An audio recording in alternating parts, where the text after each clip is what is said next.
All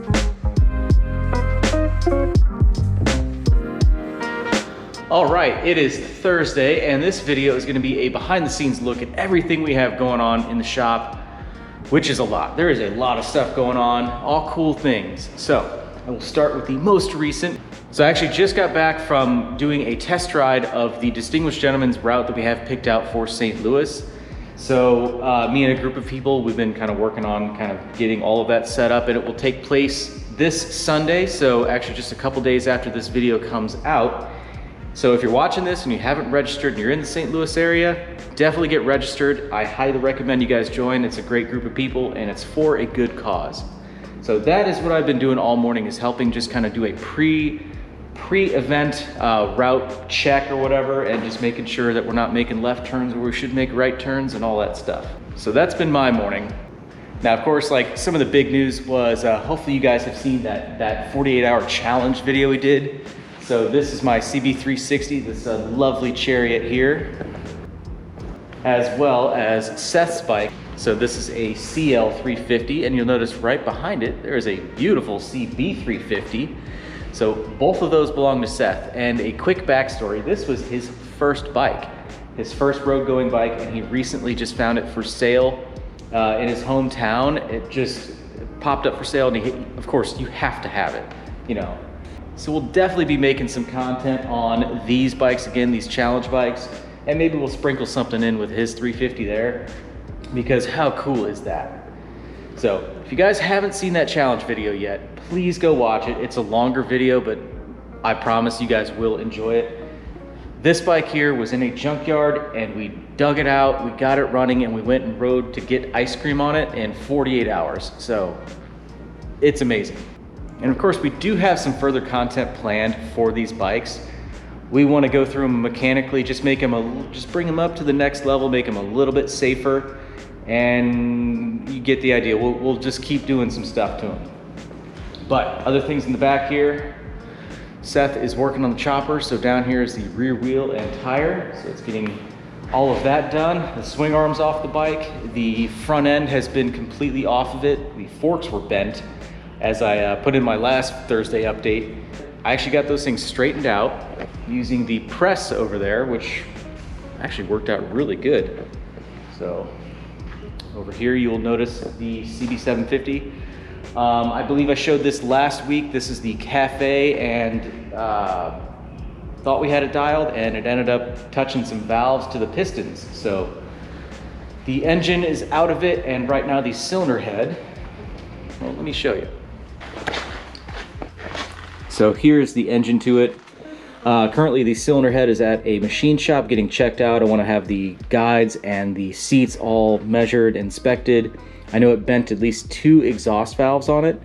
It had 0 PSI compression on cylinder 2, and then cylinder 3 I think was up to like 90 or something like that.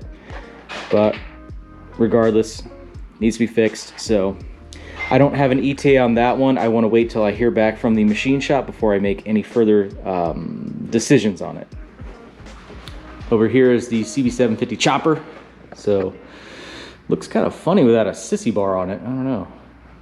But anyway, the forks were bent pretty severely, and we got those things lined out. I didn't even know before. Got a fresh tire on this thing, new wheel bearings, and we got some fresh brake pads in it.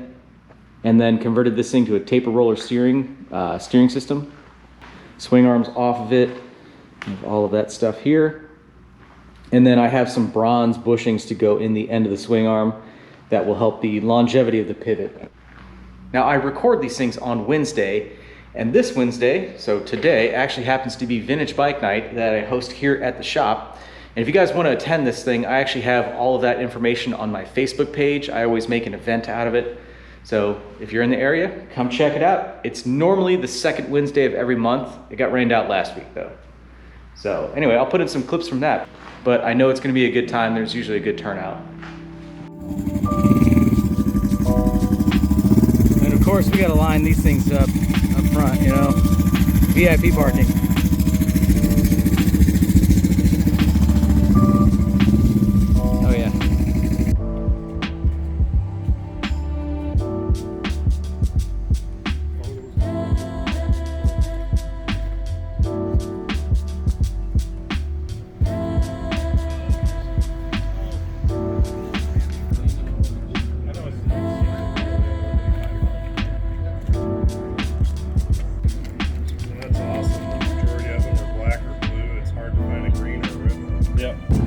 Ground life. Okay.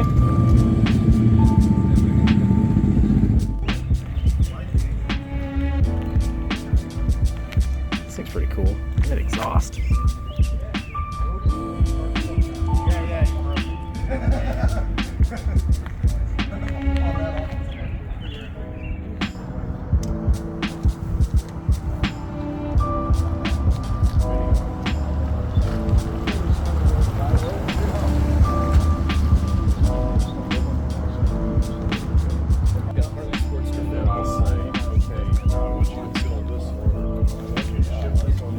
I would have considered writing, but I'm actually assuming.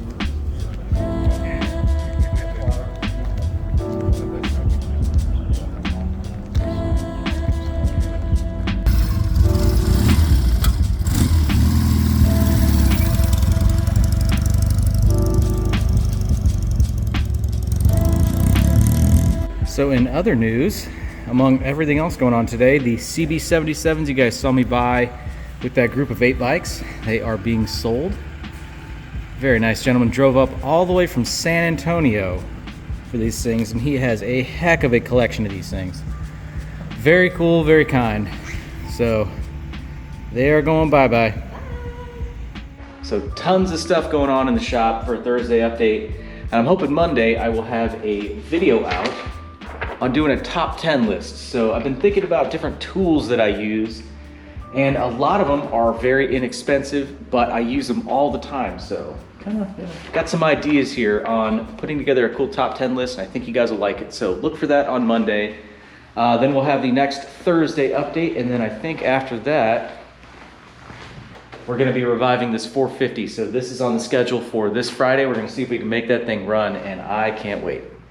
Oh, and also, I know a lot of you guys probably also watch the Bearded Mechanic. You should definitely go check out one of his latest videos where he actually starts building a CX500 adventure bike and uses this guy as inspiration. So that's pretty cool.